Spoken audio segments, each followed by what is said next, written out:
If you're harvesting corn this fall, then start thinking now about your marketing strategy.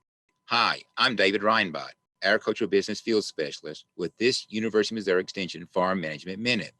Of the post-harvest marketing strategies available, I've seen the storage hedge strategy to capture the basis improvement after harvest to give the most consistent positive returns over time.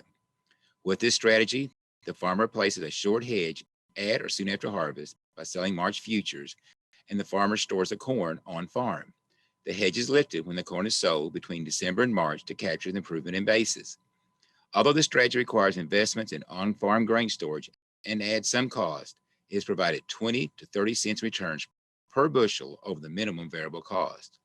For more on grain marketing, go to extension.missouri.edu and search Farm Management Minute.